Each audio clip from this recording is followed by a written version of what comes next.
ஆண்டவராகிய இயேசு கிறிஸ்துவின் இனி நாமத்தில் உங்களை அனைவரையும் வாழ்த்துகிறேன், வணக்கத்தை செலுத்துகிறேன். இந்த நாளிலும் வேதாகம தேர்ந்துளிகள் என்ற பகுதியிலே நாம் சிந்திக்க இருக்கின்ற பகுதி 7 வித மேய்ப்பர்கள். முதலாவது தேவனுடைய இருதயத்துக்கேற்ற மேய்ப்பர். இது எரேமியா 3 அதிகாரம் 15வது வசனம். இரண்டாவது தேவனை பின்பற்றுகிற மேய்ப்பன். இது எரேமியா 17 அதிகாரம் வசனம் 16. மூன்றாவது மந்தையை மேய்க்கிற மேய்ப்பன். எசேக்கியேல் 34 அதிகாரம் 2வது வசனம். நான்காவது மந்தையை காக்கிற மேய்ப்பன். இது லூக்கா 2 அதிகாரம் 8வது வசனம்.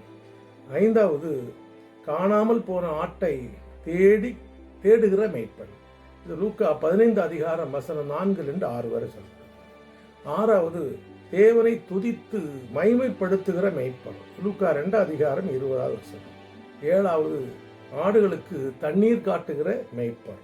ஆதியாகமம் 29 வசனம் 3. குணமாக வேதத்தில் பலவிதமான மேய்ப்பர்கள், ஒரு 7 விதமான மேய்ப்பர்கள், உலக பிரகாரமான மேய்ப்பர்கள் பற்றி நாம் பார்த்தோம். இந்த மேய்ப்பருடைய கேரக்டர் என்ன என்பதை நாம் வேதத்தை படித்து சிந்தித்து செயல்பட்டு கர்த்தருடைய ஆசீர்வாதத்தை பெற்றுக்கொள்வோம். கர்த்தர் தாமே உங்களை ஆசீர்வதிப்பாராக. ஆமென்.